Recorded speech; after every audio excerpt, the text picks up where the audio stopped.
I think the goal is to try to be as healthy as you can, as long as you can, and muscle's critical for that. Because there's so much muscle mass in your body, if you start changing that, then you're going to start changing how well your system manages, the sugars that you take in and that kind of thing. And so while it's not necessarily the cause of type 2 diabetes, it can be a modulator of that. What is really striking is, you can look at bacteria, you can look at plants, you can look at flies and fungi and humans. We all have a 24-hour timer. Here in the United States, there's a CDC, Centers for Disease Control, has actually listed shift work as a risk factor for cancer.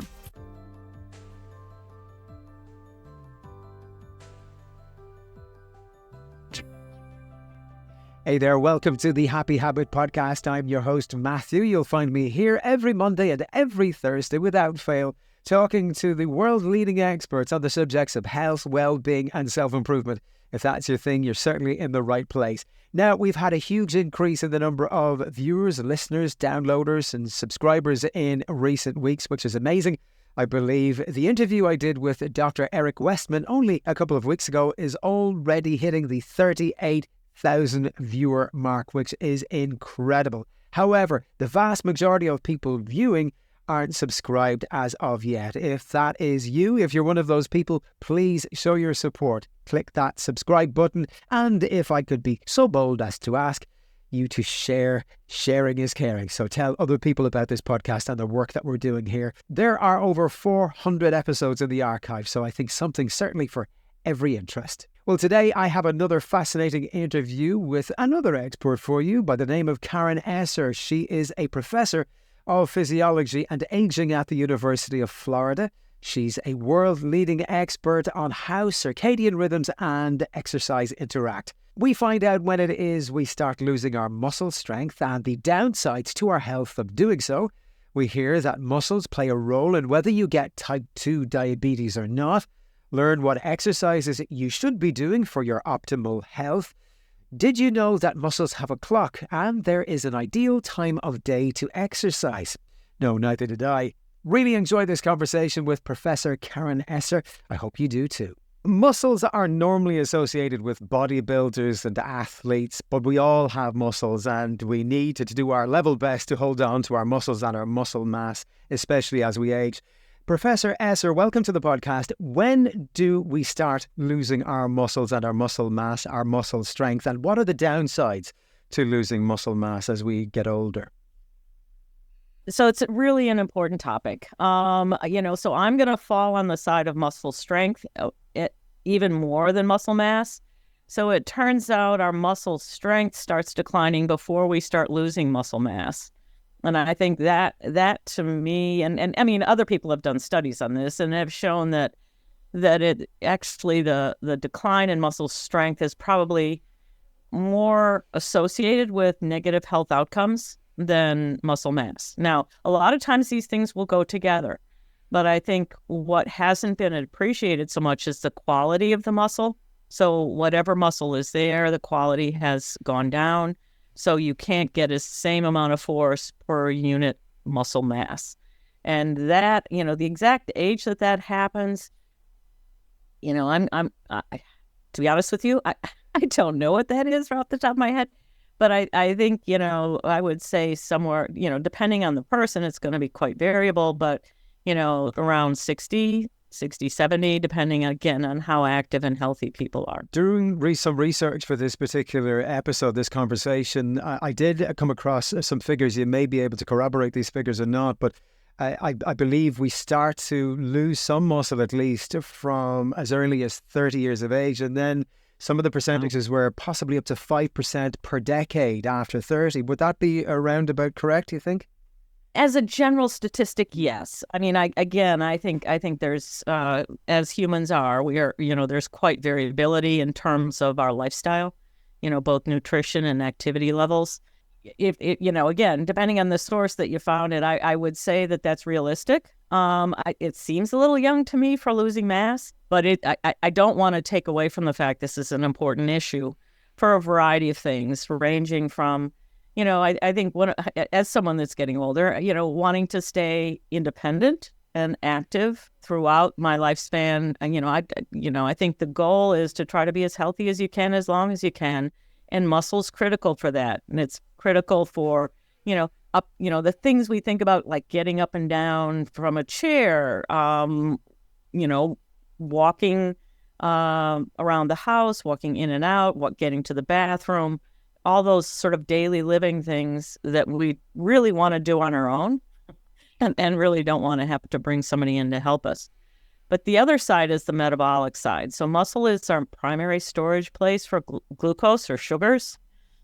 And again, as we change our muscle quality and our muscle mass, then the ability to manage, what we take in nutritionally is diminished. And so what we're now learning is that because there's so much muscle mass in your body, if you start changing that, then you're going to start changing how well your system manages, the sugars that you take in and that kind of thing. And so while it's not necessarily the cause of type 2 diabetes, it can be a modulator of that. So if the muscle starts to become insulin resistant, you start having metabolic problems as well. This is fascinating, and I wasn't aware of this until prepping this conversation. So your muscles get a say as to whether you develop diabetes or not. Yes. Now, it depends on, again, I say that because I feel very strongly about that, because I think sometimes people don't realize how important the muscles are to our metabolic health, and in particular diabetes. Now, obviously, the pancreas is important in making insulin and all. I don't want to take away from the importance of that, but muscle is a player in that combination. And so we've seen with preclinical models that we can disrupt the muscle's ability to take up glucose, and muscle size is fine, but the levels of glucose are higher in the blood.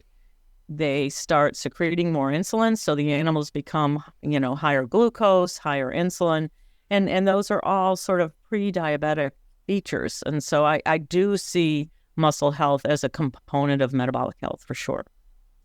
So is it a case then that if somebody doesn't prioritize maintaining their strength and their muscle mass, if they're inactive, for example, and this is done in concert with a poor diet, well, then they're accelerating the likelihood of them developing things like diabetes and acquiring other forms of metabolic dysfunction?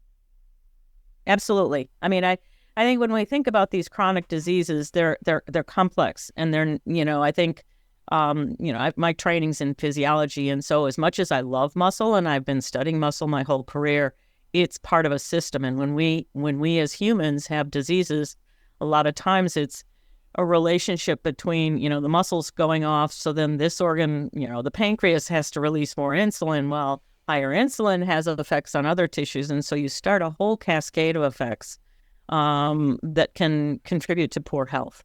And so, I think one of the things I try to champion is that, we need to think about our diet, but we have to think about how well we're keeping our muscles to contribute to better health. Another factor which will be a surprise to people is that the muscles produce hormones.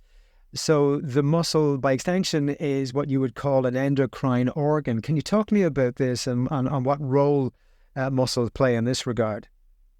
Yeah, I think we're just learning, to be honest. I think, so there were some studies, Benta Peterson years ago identified IL-6 as a factor that muscles can, so generally speaking, IL-6 is a cytokine that in some features it can be negatively associated, but it has sort of both positive and negative functions.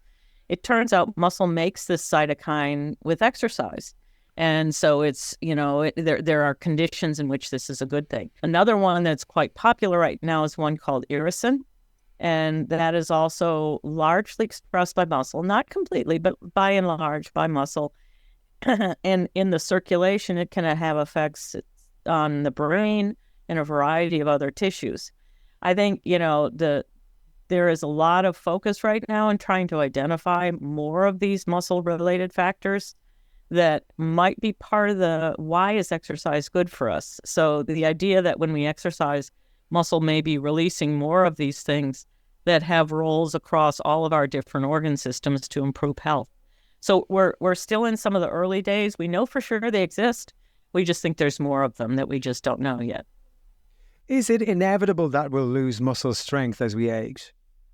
Pretty much, unfortunately. So the I think the best example are people that have done research on masters athletes. So people that not only stay active, they compete throughout up to 90 years of age at least. And the reality is, even those people that are really careful with diet and exercise, they're losing strength and muscle mass. The natural question then leading on from that question is, if we want to mitigate against the loss of muscle strength as we get older and the accompanying loss of optimal function and metabolic function, which you mentioned already, we must train to maintain our body's strength. But how do we do that? Are there any exercises that you would suggest that we do? Yeah, I think there are several people that know more about this than I do. There's strength training. So there are people that specialize in what are the best exercises, and so I think what I can say from my perspective is so someone like me that's worked in an office, I don't do physical labor, so I started strength training a little while ago, and because I don't like it. I'll do cardio. I'll walk, run, fine. But the strength training, I just don't like it. And so, but the other part of it is I know I need to, right? It's like I know better. I know I need to. So I started working with a trainer, and it was really, very, very eye-opening in terms of core strength, upper body strength, back, hips, and as much as I didn't like it, I did like how much better I felt. Just balance, stability, all these things that do start to decline as we get older. It helps. I have grandchildren now. I can pick them up and play with them much more physically than I would had I not done that. And I can go out in the yard, climb trees with them now. And so it's, I think you have to, I think most of us have to make it a priority to include strength training in some kind of strength building activity. And so what would that be? So again, I went and found a trainer to help me, and I can do it at home. I just have weights that I, work through. It doesn't have to be anything fancy. And some of the things are based on body weight. But I also work to carry the mulch out to the yard, so a 40-pound, whatever that is in 20-kilogram bag of mulch around the yard. And I try to incorporate things that are going to work different muscle groups around my body to try to maintain the muscle strength without having to do as much for the gym work. But, I'm not here to build, I'm not, obviously bodybuilding, and I'm not here actually to necessarily build muscle mass, but because there's also the neural part of it, right? So it's not just I'm going to make my biceps stronger. It's the central nervous system and the motor neurons that innervate this, that system stays healthier when we work it. And how important are just basic things like walking to people in order to just maintain a fundamental level of health, but also of that core muscle strength that you're talking about?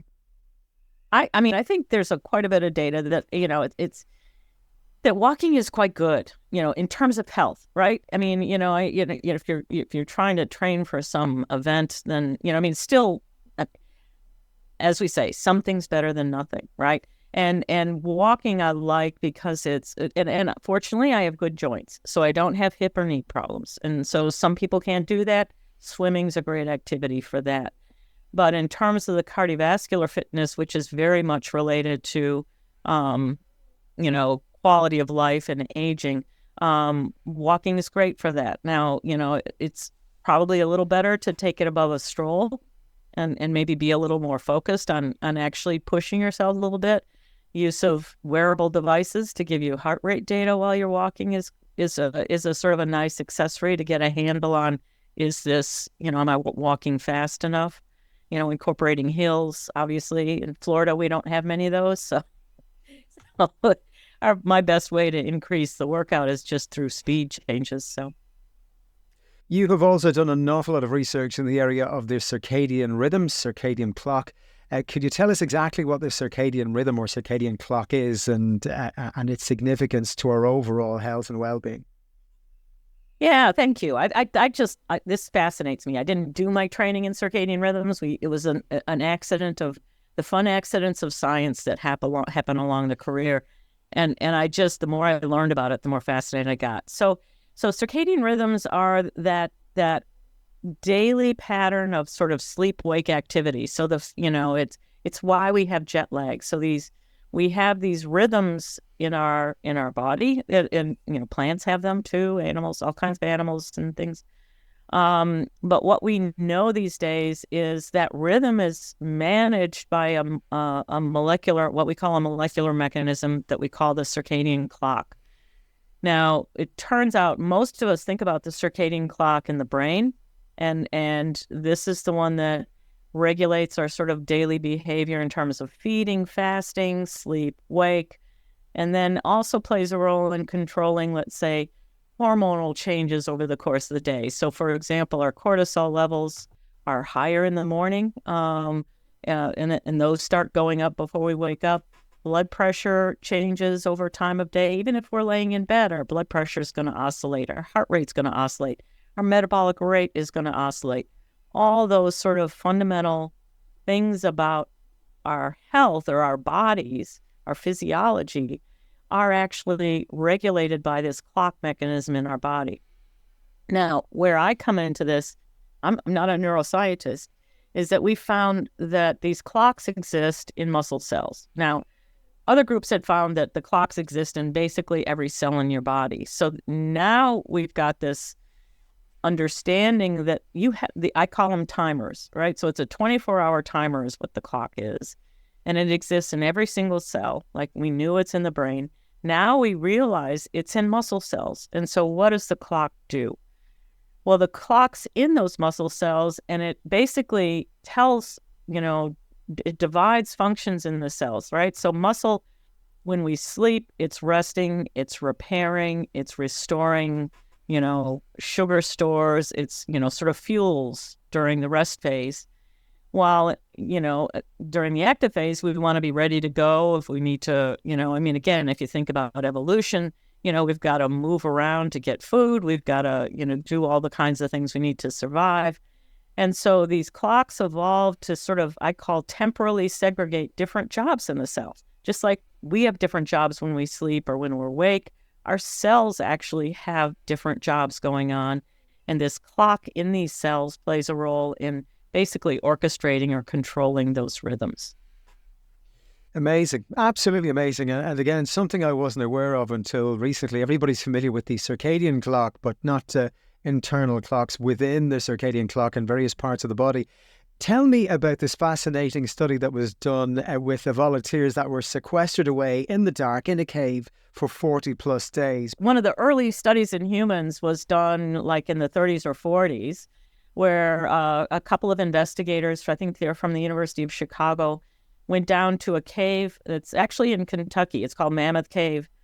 And what's unique about Mammoth Cave is you can get into Mammoth Cave far enough so you will have no light. So it's completely dark. And the temperature is constant. And so what they did is they went down there and they said, okay, let's just make a day, I can't remember, what was it, 27, 28 hours instead of 24 hours. And, so who cares if we have a 24-hour day? Let's just make a day, something like 28 hours. So they divided the day, a 28-hour day that they called it. And then just started monitoring themselves in terms of their heart rate and core temperature. And what they found was that, actually their internal physiology was still doing 24 hours, even though they were living themselves on a 28-hour day. And now if you fast forward that to more recent studies where people have done these in clinical labs, there was a group at Harvard, there probably are others, that put humans on 28-hour days, and what they found is that they become hyper, their glucose levels go up, their mean arterial blood pressure goes up, and so forcing a human with a 24-hour clock on the inside in a world that's 28 hours results in seeing within 1 week. These are healthy. I call them the healthy college age males. Within a week, they're already hyperglycemic and blood pressure is elevated just by the misalignment with the internal versus external world. And from an evolutionary standpoint, because I know you have an interest in evolution, humans having been exposed to sunlight over that 24-hour cycle for tens of thousands of years, is it the case that the sunlight has ingrained those clocks into us? And so in the absence of sunlight, that we still adhere to those clocks, even if we were sequestered away in the dark for 40 days or whatever it is? Yeah, I mean, that's an interesting question. I think how I would look at it is it's not just the sunlight, it's the fact we have differences, that we have a light-dark cycle. We have a part of the day that's warmer and a part of the day that's cooler. And, I think, so the sunlight's important. The light phase is important, but, constant light would not be good, right? And so we as cells, animals, critters, plants, we've evolved on this planet that has a daily cycle of light dark. And so I think what is really striking is, you can look at bacteria, you can look at plants, you can look at flies and fungi and humans. We all have a 24-hour timer. We all have. Right. And so it seems as though that, the establishment or the evolution of this 24-hour timer within us, it was selected for our survival on this planet that rotates with a light-dark cycle.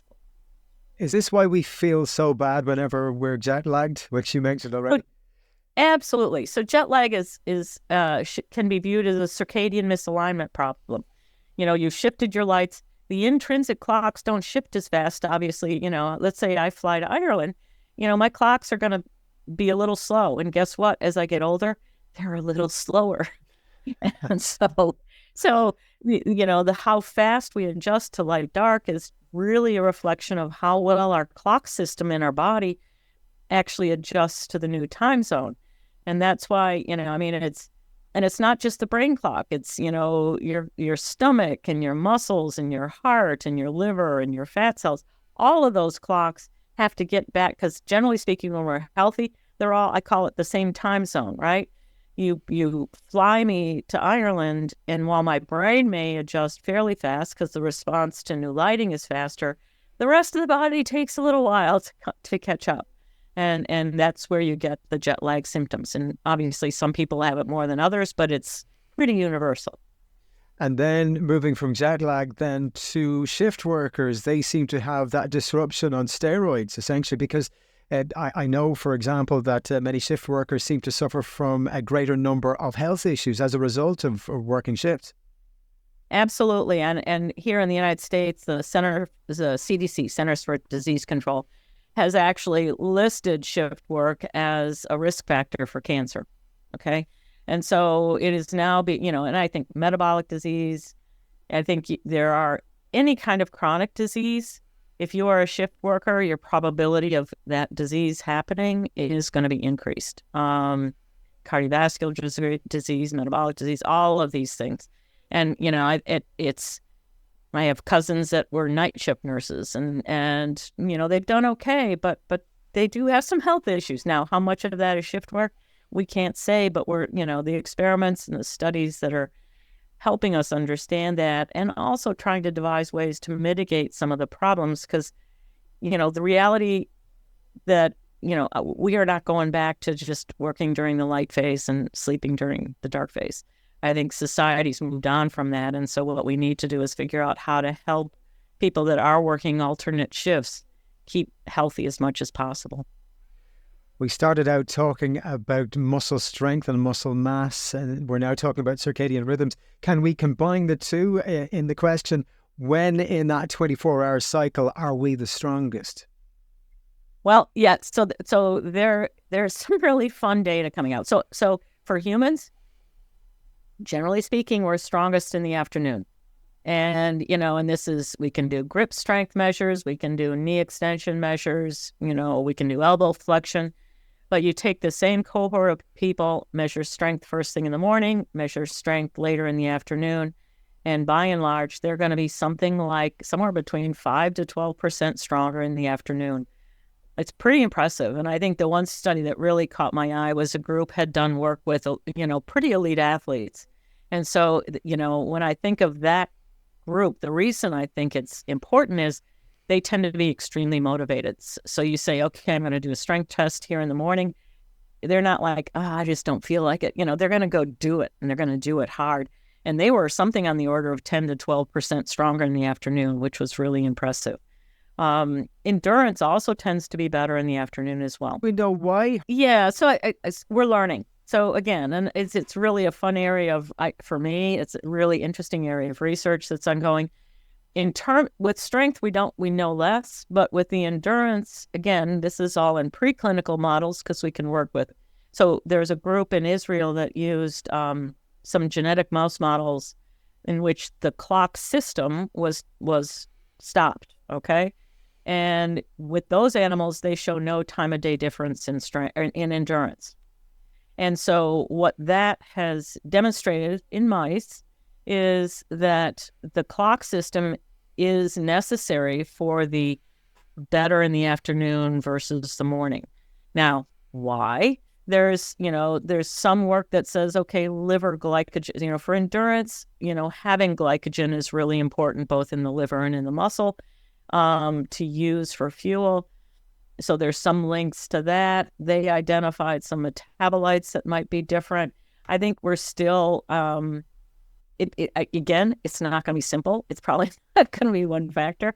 And the genetic models they used disrupted the clock in all the cells. So, for example, we're really interested in taking our muscle-specific clock-stopping mouse and to see how much the muscle clock contributes to this differential between morning and afternoon endurance capacity.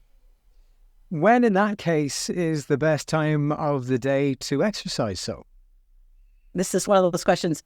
I love it and hate it. It's like, on one hand, not hate's a little strong, but it's just so important to exercise. I think if I have to default to something, I say just exercise. Don't worry about what time.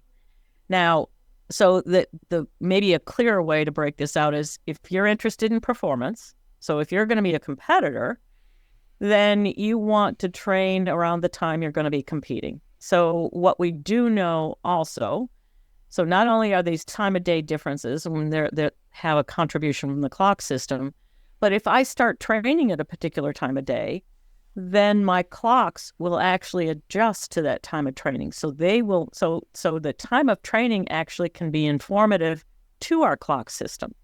So they can train or adjust, adapt. So if I start training first thing in the morning and I normally train in the afternoon, what will happen is at least the clocks in my muscle will start moving over to the morning time. Okay. And so it's in some ways it makes sense. It's like, okay, you're repeating this energy demand, this increased work, this physical demand, and the clocks are like, okay, this is a part of this person's life, so we're going to adjust over and we're going to help support it. That's sort of my we don't have the data, but that's how I view that right now. So if one's training for competition, you want to have all your clocks at the right phase for the time in which you're competing. And this is, again, athletes have been doing this for a long time. Obviously, for really elite events like the Olympics, they get over into the right time zone and they train and adjust their eating habits and their activity behaviors based on that. Now, if we get just to say, okay, what's healthy? Then exercise. Just get out, walk, swim, bike, garden, haul mulch or do whatever you need to do. I would say in terms of timing, the only comment I would have is try to stay around the same window of time. It's not, it doesn't have to be at a particular time, like 11 a.m. sharp. No, but, let's say 9 to noon. Shoot for trying to get out and work out in that time frame. Or if you're going to be more of a 3 to 6 p.m., then make it 3 to 6 p.m. but something that will reinforce keeping the clock system sort of in the right time zone for the activity that you're doing. Really interesting. I wanted to ask you in relation to my own situation. I used to swim a lot in the evenings from about 7 to 8 p.m. But what I noticed was afterwards, I wasn't able to switch off. A lot of difficulty trying to sleep. So I'm just wondering, would you have any idea what would be happening here? Now, since then, I don't swim in the evenings anymore. I now swim in the morning times, and I find that's fantastic. But nighttime or evening time exercise and me just don't go together at all. I can relate. I absolutely the same thing. But I also have colleagues that can run at like 9, 10 o'clock at night and go to sleep. So again, so this is where we have to be careful because the variation in humans, excuse me, that it is significant. And so I think, it's going to be a little trial and error. But there's no doubt for at least a contingent of the population, nighttime exercise will be very disruptive to the sleep. And sleep is so important. So for those people, it's, morning or early afternoon at the latest, and that, focus on sort of cooling down, settling in, so you can make sure you get a good sleep overnight. That's true, because the body temperature tends to drop overnight as well. And the way I kind of reasoned it with my own difficulties going to sleep after exercise was my body and my nervous system were still activated, elevated. My body temperature is still elevated. So I presume that was probably the reason why. Talking of circadian rhythm, is there a difference in circadian rhythm between men and women?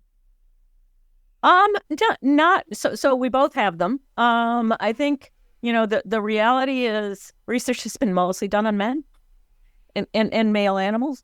So, but this has started to change. And I think the general theme we're getting is that females tend to have a little bit more resilience or robustness in their rhythms than men or female animals. Do we know why? I mean, but the pattern of the rhythm, sort of the timing of the rhythm, exactly the same.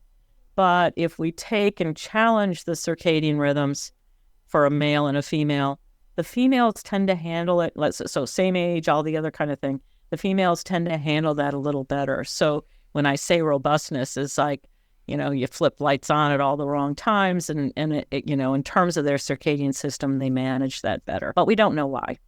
Again, childbearing, that there's no doubt there's a lot of circadian disruption with, having a child, and especially in the early stages.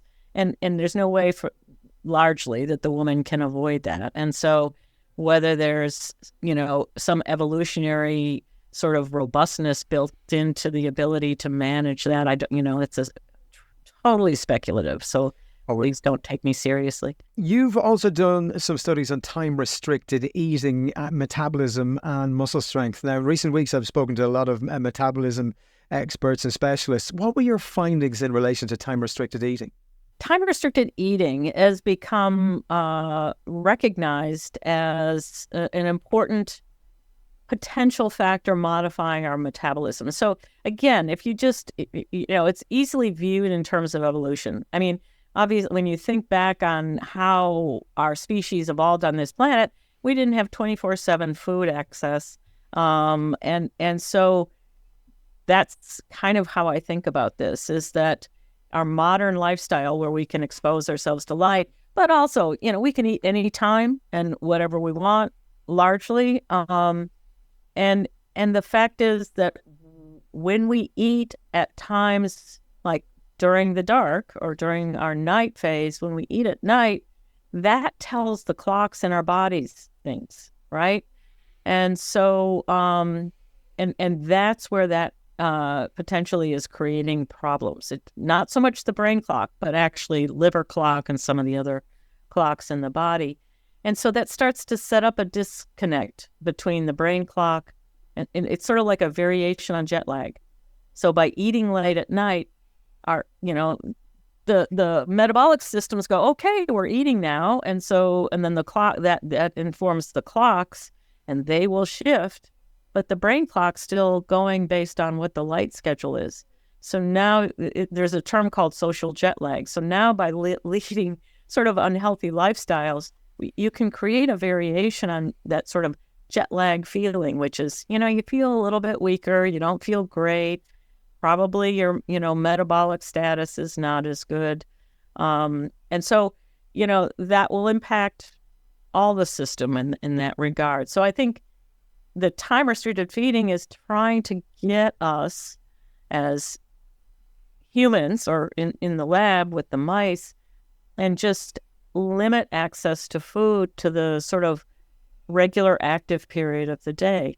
And so I don't think there's any magic like, is it 8 hours or 9 hours or 10 hours? It's to me, it's just not 14, 16, or 18 hours, right? And so I think that, but I want to be careful because, I mean, this is an area of significant research right now. And what I'm talking about now are more healthy adults. It might be that different clinical populations we will have to be more careful with that. So I don't want to oversell time-restricted eating or time-restricted feeding.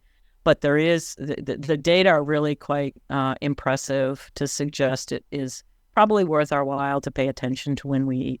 So there you go. Just to stay active, increase your resistance training and respect your circadian rhythm, I think is probably the best way to go. Professor Karyn Esser, thank you so much for some of your observations today. Really interesting discussion. Thank you so much. I really enjoyed talking to you, Matthew. Well, thank you for tuning into this episode of the Happy Habit Podcast. If you enjoyed it, please hit that subscribe button. I really want to reach 2,000 subscribers in the coming weeks and months, and you can help me do that. You can also share news of this podcast with other like-minded people who you think will get value from these episodes. Until next time, stay happy.